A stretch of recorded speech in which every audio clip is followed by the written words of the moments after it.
समुद्र मंथन की कथा। छठे अर्थात चाक्षुष मनवंतर में समुद्र में से जो अमृत मिला उसे भगवान ने देवों को पिलाया। इस मनवंतर में भगवान ने अजीत नाम से अवतार लिया था। समुद्र मंथन करके अमृत निकाला। स्वयं विष्णु ने ही कच्छप रूप धारण करके मंदराचल पर्वत को अपनी पीठ पर धारण किया। राजा परीक्षित ने पूछा, भगवान ने समुद्र मंथन कैसे किया? कच्छप रूप लेकर मंदराचल को अपनी पीठ पर क्यों धारण किया? उन्होंने देवताओं को कैसे अमृत पिलाया? इस समुद्र मंथन की कथा कृपया मुझे भी तो सुनाइए। सुखदेव जी वर्णन करते हैं, राजन, एक बार इंद्र इधर उधर घूम रहा था कि मार्ग में ऋषि दुर्वासा मिल गए। दुर्वासा ने इंद्र को पुष्पमाला अर्पित की। साधु ऋषि जब कुछ देते हैं तो सद्भाव पूर्वक देते हैं, उसे इनकार न करके आदर से ग्रहण करना चाहिए। इंद्र संपत्ति के मद से विवेक भ्रष्ट हो गया था। उसने माला हाथी की सूंड पर फेंक दी और हाथी उसे पांव से कुचलने लगा।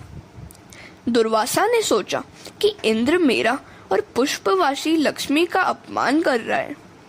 तब उन्होंने इंद्र को श्राप दिया, तू दरिद्र होगा।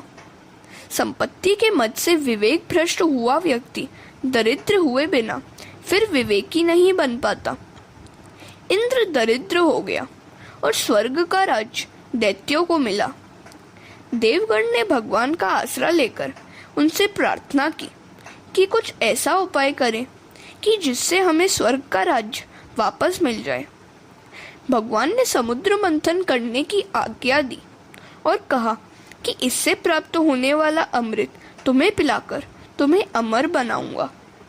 यह काम कोई आसान काम नहीं है। इस काम में शत्रुओं को भी साथ लेना, अन्यथा वे बाधा उपस्थित करते रहेंगे।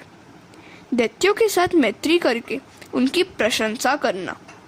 वे अभिमानी हैं, अतः अपनी प्रशंसा सुनकर वे मित्र बन जाएंगे। जिसे ज्ञान रूपी भक्ति रूपी अमृत मिलता है वह अमर हो जाता है। देव और दैत्य अमृत प्राप्ति के लिए समुद्र मंथन करने लगे। मंदराचल पर्वत की मथानी और वासुकी नाग को रस्सी बनाया गया। संसार ही समुद्र है, अपने जीवन का मंथन करो। समुद्र मंथन जीवन का ही तो मंथन है। संसार समुद्र का मंथन करके ज्ञान और भक्ति रूपी अमृत का पान करने वाला अमर हो जाता है। मन को मंदराचल पर्वत की भांति स्थिर करो। मन ही मंदराचल पर्वत है और प्रेम डोर ही वासुकी नाग। 16वें वर्ष में मनोमंथन शुरू हो जाता है। शिव पुराण में एक प्रसंग है। शिवजी ने कामदेव को आज्ञा दी कि बाल्यावस्था और वृद्धावस्था को छोड़कर मनुष्य को तू सताते रहना। युवावस्था में पूर्व जन्म के संस्कार धीरे धीरे जागृत होते हैं। उस समय अपने मन को मंदराचल पर्वत की भांति स्थिर करना चाहिए। मन को चंचल न होने देना चाहिए। उसके लिए कम से कम 3 घंटे ठाकुर जी की प्रतिदिन सेवा करो। जब मंदराचल प्रभु में डूबने लगा तो भगवान ने कूर्मावतार लेकर अपनी पीठ पर उसे धारण किया। अपने मन को भी तुम ठाकुर जी के किसी भी स्वरूप में स्थिर करो। मन का स्वभाव होता है मात्र साकार वस्तु का ही दर्शन करने का। सगुण का साक्षात्कार जब तक भली भांति न हो पाए तब तक निर्गुण में दृष्टि स्थिर नहीं हो पाती। भगवान के सगुण स्वरूप में स्थिर हुआ मन उनके निर्गुण स्वरूप में स्थिर हो सकता है। निराधार मन संसार सागर में डूब जाता है। मन रूपी मंदराचल आधार के बिना स्थिर नहीं रह पाता। उसे भगवत स्वरूप भगवान नाम के आधार की आवश्यकता है। उसे वह आधार मिलेगा तो वह संसार समुद्र में कभी नहीं डूबेगा। हरे कृष्णा। अनेक औषधियों को समुद्र में विसर्जित करके समुद्र का मंथन किया गया है। औषधि का एक अर्थ है दवा तो दूसरा अर्थ है अन्न। जल और अन्न औषधि है। ये दोनों शरीर को आवश्यकता अनुसार देना चाहिए। भूख और प्यास को रोग मानो और उन्हें सहने की आदत डालो। जिस प्रकार रोग को मिटाने के लिए औषधि ली जाती है, उसी तरह अन्न जल का प्रमाणानुसार सेवन करो। शरीर हल्का होगा तो भजन ठीक से हो सकेगा। समुद्र में से प्रथम विष निकला था और बाद में अमृत। मन को स्थिर करके प्रभु के पीछे लग जाओगे तो वे पहले तो विष ही देंगे, किंतु उसे सह लोगे तो अमृत भी देंगे। महापुरुषों ने विविध कष्ट रूपी विष का पान किया था, दुखों को सहन किया था, अतः उन्हें ज्ञानामृत मिला। जीवन मंथन के प्रारंभ में विष ही मिलेगा। मंथन यौवन से ही शुरू हो जाता है।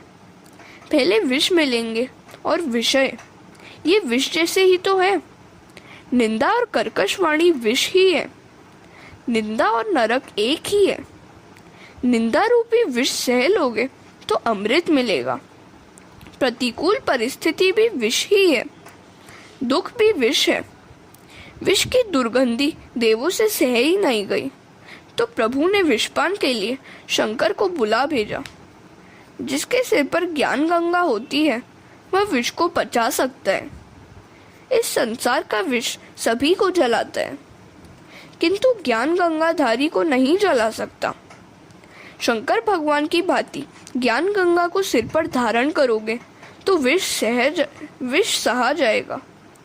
शिव जी की पूजा विष सहने की शक्ति देता है। शिव जी दान देते हैं, अतः विष सहने की शक्ति मिलती है। निंदा शब्द रूप होने के कारण उसका संबंध आकाश के साथ होता है, आत्मा के साथ नहीं। ऐसा मानकर निंदा सह लेनी चाहिए। देवों ने शिव जी से विष पी जाने के लिए प्रार्थना की।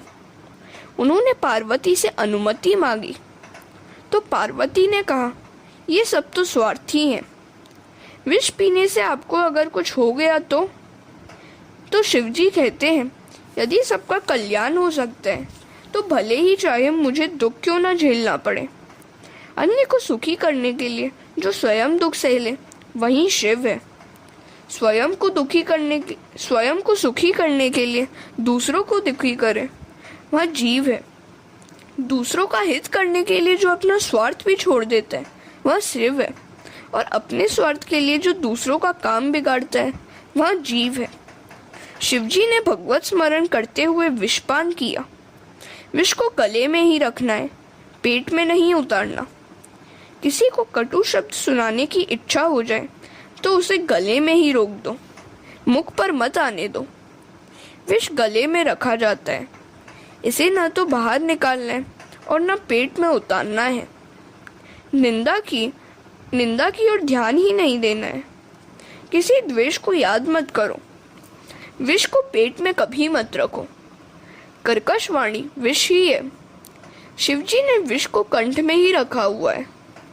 भागवत में तो नहीं है, किंतु किसी महात्मा ने कहा है कि जब शिवजी विषपान कर रहे थे तो कुछ छींटे नीचे गिरे थे और वह विष के छींटे कुछ जीवों की आंखों और पेट में पड़ गए थे। विष की जलन अधिक हो जाए तो भगवान के नाम का कीर्तन करो। भगवान का नाम विष को भी अमृत बना देता है। शिवजी भी इसी तरह तो भगवान का नाम लेकर विष पी गए थे। संसार में विष भी है और अमृत भी। जो विष को पचा सकेगा उसे अमृत मिलेगा। कृष्ण कीर्तन ही अमृत है। हरे कृष्ण। 16वें वर्ष से जीवन में मंथन शुरू होता है। मन में वासना का विष उत्पन्न होता है। उस समय मन को मंद्राचल सा स्थिर कर लोगे तो उस मनोमंथन में से, संसार में से भक्ति और ज्ञान रूपी अमृत प्राप्त होगा। फिर तो मानव अमर हो जाएगा। इस तरह जिसे भक्ति और ज्ञान मिलेंगे उसकी मृत्यु नहीं होगी। शंकराचार्य, वल्लभाचार्य, मीराबाई, तुकाराम आदि न जाने कितने संत साधु भक्तों को कोई भूल नहीं पाया है। वे सब अमर हैं, उन्हें सभी याद करते हैं। भगवान पहले विष देते हैं और फिर अमृत। जो उनके पीछे लगता है उसकी वे परीक्षा करते हैं। जगत के कल्याण के हेतु, भलाई के लिए शंकर ने विषपान किया। साधु पुरुषों का ऐसा ही वर्तन होता है। सज्जन पुरुष अपने प्राण का बलिदान देकर भी अन्य के प्राण की रक्षा करते हैं, जबकि संसार के मानव मोह माया से लिपटकर पारस्परिक वैर भावना बढ़ाते रहते हैं। परोपकारी सज्जन प्रजा के दुख दूर करने के लिए स्वयं दुख सह लेते हैं। वे कहते हैं, सभी के लिए मैं दुख सह लूंगा, किंतु अपने लिए किसी को भी दुख सहने नहीं दूंगा।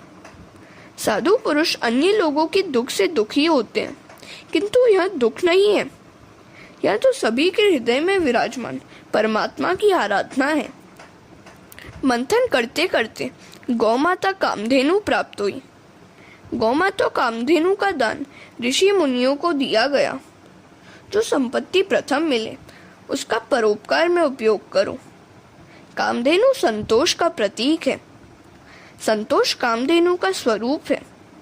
जिसके आंगन में संतोष रूपी गाय है वह ब्राह्मण ही ब्रह्मनिष्ठ है। असंतोषी मनुष्य पाप करता है। ब्राह्मण का जीवन अति सात्विक होना चाहिए। आगे जाकर उच्चैःश्रवा नामक घोड़ा प्राप्त हुआ। इसे देखकर दैत्यों का मन ललचाया तो उस घोड़े को उन्हें दे दिया गया।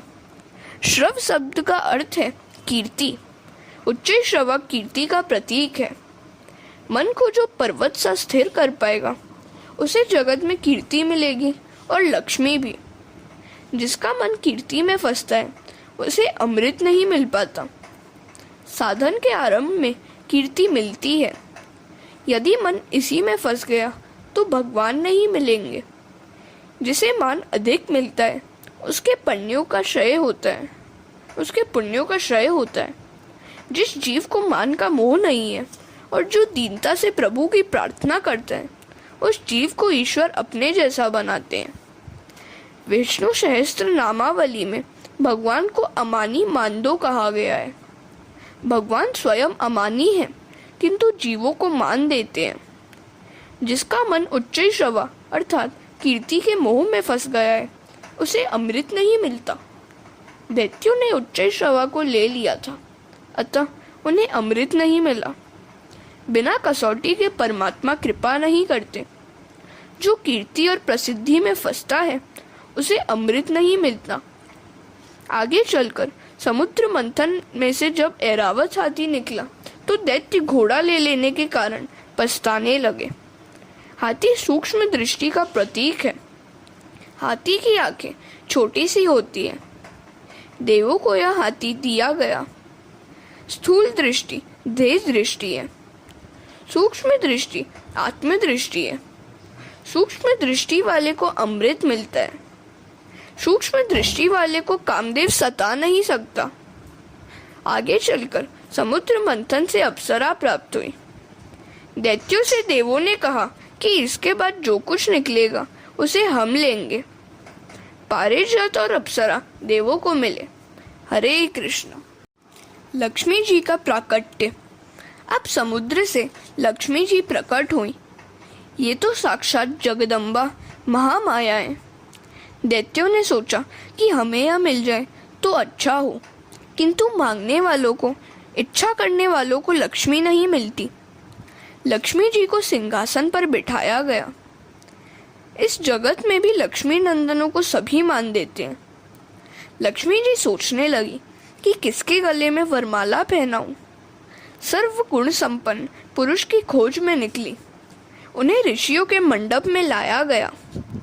ये ऋषि ज्ञानी भी हैं और तपस्वी भी, किंतु क्रोधी अधिक है। मात्र तप करने से कुछ फल नहीं मिलता। तप को भक्ति का भी साथ होना चाहिए। तप करने से शक्ति बढ़ती है और इससे क्रोध भी बढ़ जाता है। तप और ज्ञान से शक्ति तो बढ़ती है किंतु वह छलकने भी लगती है। अतः ज्ञान के साथ भक्ति भी होनी चाहिए। भक्ति दीनता नम्रता के सिंहासन पर विराजती है। लक्ष्मी का मन न माना। आगे देवगण विराजमान थे। वे क्रोधी नहीं है किंतु अतिशय कामी है। शास्त्र ने क्रोध का लाल, लोभ का पीला और काम का रंग काला बताया है। देव महान होते हुए भी कामी है, अतः वे आगे चले। आगे बैठे थे परशुराम जी। वे जितेंद्रिय हैं कामी और क्रोधी नहीं है, किंतु निष्ठुर है। क्षत्रियों के छोटे बालक को भी वे मारते हैं, अतः मुझे पसंद नहीं है। आगे मार्कंडेय मुनि बैठे थे। वे सुंदर भी हैं और दीर्घ आयुषी भी हैं, किंतु भरी सभा में आंखें मूंद कर बैठे हैं। लक्ष्मी जी की ओर भी उन्होंने नहीं देखा। लक्ष्मी जी ने सोचा कि ये महात्मा तो अनासक्त है, मेरी ओर देखते तक नहीं है। मैं यदि इन्हें वरूंगी तो भविष्य में भी शायद मेरी ओर ध्यान नहीं देंगे। मार्कंडेय ने कहा, तुझे कैसे सुंदर मानूं? तुझसे तो कन्हैया अधिक सुंदर है। जब तक वह तुझे नहीं अपनाएगा मैं तेरा दर्शन नहीं करूंगा। मुझे लक्ष्मी का मोह है ही नहीं। जब लक्ष्मी का मोह छूटता है तब प्रभु भक्ति का प्रारंभ होता है। तुकाराम के दारिद्र्य को देखकर शिवजी महाराज उनके लिए सुवर्ण से भरा थाल भेजा। तुकाराम ने कहा, जब मैं लक्ष्मी के पीछे भाग रहा था तब वह मुझे मिली ही नहीं। अब मेरा चित्त भगवान से जा लगा है तो वह बाधा डालने आ रही है। उन्होंने सुवर्ण भरा थाल लौटा दिया। सारा दिन भजन करने वाले और कुछ भी उद्यम न करने वाले को लक्ष्मी जी नहीं मिल पाती। आगे चली तो वहाँ शंकर विराजमान थे। लक्ष्मी जी अपनी सखियों के साथ वहाँ आई। शंकर कामी भी नहीं है और क्रोधी भी नहीं। लक्ष्मी जी ने शंकर जी को देखा। इनका स्वभाव तो मंगल है, किंतु वेश अमंगल है और चेष्टा भयानक है, और वे भोले भी बहुत हैं। शंकर के निकट भगवान नारायण विराजमान थे। लक्ष्मी जी ने सोचा कि वे ही उत्तम है। जिसका हृदय कोमल और मृदु होता है उसी के पास लक्ष्मी जी आती है। उन्होंने नारायण को वरमाला पहना दी। लक्ष्मी नारायण की जय। अब तक नारायण की दृष्टि धरती की ही ओर थी। लक्ष्मी जी ने उन्हें वरमाला पहनाई तो वे इधर उधर देखने लगे। जिसके पास लक्ष्मी हो उसे आसपास भी देखना चाहिए। सामान्यतः धन मिलने के बाद लोग चारों ओर नहीं देखते हैं। मैं, मेरी पत्नी और पुत्र, बस। यह ठीक नहीं है। धनवानों को तो चारों ओर देखकर सभी दीन दुखी का दुख दूर करना चाहिए। समुद्र मंथन का काम आगे चलने लगा। दैत्यों ने सोचा कि एक बार घोड़ा पाया और सभी कुछ देवताओं को मिला। अब तो जो कुछ भी निकलेगा वह हम ही लेंगे। इस बार मदिरा निकली। दैत्यों को मदिरा मिल गई। पियो, बस पियो। हरे कृष्णा। अमृत का प्रकट होना और मोहिनी अवतार। मंथन आगे चला तो भगवान धन्वंतरी अमृत कुंभ लेकर प्रकट हुए। दैत्यों ने वह घड़ा छीन लिया तो देवगण दुख के मारे भगवान की शरण में आए। तो भगवान ने कहा, अब शक्ति नहीं युक्ति से काम लेना होगा। जिस दैत्य के हाथ में सबसे पहले अमृत कुंभ आया था वह कहने लगा कि वहीं पहले पिएगा। उसके बड़े भाई ने कहा कि मैं पहले पीऊंगा, और फिर सभी दैत्य इस बात को लेकर एक दूसरे से झगड़ने लगे। आपसी झगड़े के कारण उन्हें अमृत मिल नहीं पाया। जिसके घर में इन दैत्यों की भांति गृह कलेश होने लगता है उसके घर में से किसी को भी ज्ञानामृत और भक्ति अमृत नहीं मिल पाता। झगड़ते हुए दैत्यों के समूह के बीच भगवान मोहिनी का रूप लेकर प्रकट हुए। मोहिनी का सौंदर्य देखकर दैत्य चकरा गए। आहा, क्या सौंदर्य है! मोहिनी मोह का ही स्वरूप है। जो मोहिनी में आसक्त है उसे अमृत नहीं मिलता। संसार की प्रत्येक वस्तु में माया है। सौंदर्य तो मात्र कल्पना ही है। एक वस्तु तुम्हें सुंदर लगती है, वही वस्तु संभव है कि किसी को सुंदर न भी लगे। सौंदर्य आँखों में है। वस्तु में मनुष्य ही सौंदर्य का आरोपण करता है। सुंदर तो मात्र श्री कृष्ण ही है। जगत में जो कुछ दिखता है वही सब श्री कृष्ण की सुंदरता के कारण ही सुंदर है। जिसे मोहिनी का मोह लग जाता है उसे अमृत भक्ति रूपी नहीं मिल पाता।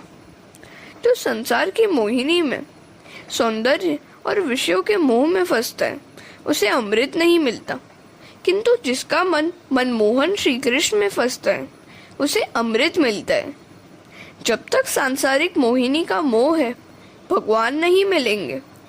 सांसारिक पदार्थों में मन जैसे फंसा हुआ है, वैसे ही जब तक श्री कृष्ण के स्वरूप में न फंसे तब तक भक्ति फलवती नहीं होती, और भक्ति की सिद्धि के बिना भगवान नहीं मिलते।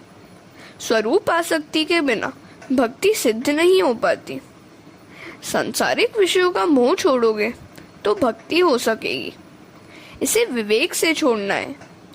ज्यों ज्यों प्रभु प्रेम बढ़ता जाएगा, त्यों त्यों विषयों की ओर से अरुचि होती जाएगी। समुद्र के ज्वार और भाटा परस्पर विरोधी हैं। इसी प्रकार प्रभु प्रेम बढ़ जाने पर विषयासक्ति घटती जाएगी। आंखों में काम को रखकर जगत को देखोगे तो मोह उत्पन्न होगा, और आंखों में ईश्वर को रखोगे तो मोह का नाश होगा। सांसारिक स्वरूप में आसक्ति ही माया है। ईश्वर के स्वरूप में जो आसक्ति है वही भक्ति है। दैत्य कौन है? राह पर चलती हुई किसी भी स्त्री में जिसका मन फंस जाए वही दैत्य है। जो पर स्त्री का चिंतन करे वह राक्षस है। कामातुर दैत्यों ने मोहिनी को घेर लिया और पूछने लगे, देवी तुम कहाँ से आई हो? तुम्हारा गांव कौन सा है? तुम्हारा विवाह हो गया है या नहीं? मोहिनी की माया में दैत्य सुध-बुध खो बैठे। भगवान सोच रहे थे कि इन दैत्यों को अमृत न देने में ही कल्याण है। यदि इन्हें अमृत मिलेगा तो वे अमरता प्राप्त करके अभिमानी होकर पाप अधिक करेंगे। मोहिनी ने हंसते हुए कहा, मैं तो आपके कल्याण के लिए आई हूँ।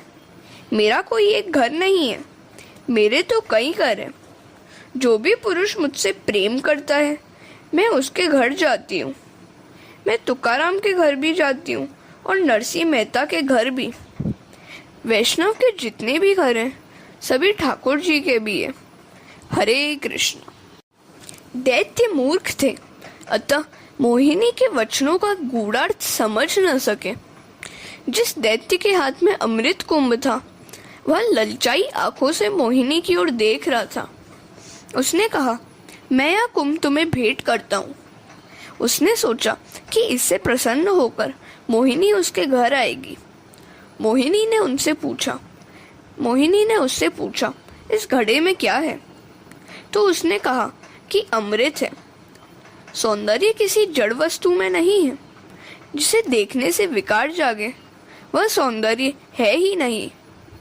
दैत्यों ने वह घड़ा मोहिनी के हाथों में दे दिया और बोला, देवी जी बांटेंगी और हम शांति से पिएंगे, हाथ जोड़कर बैठेंगे, झगड़ा नहीं करेंगे।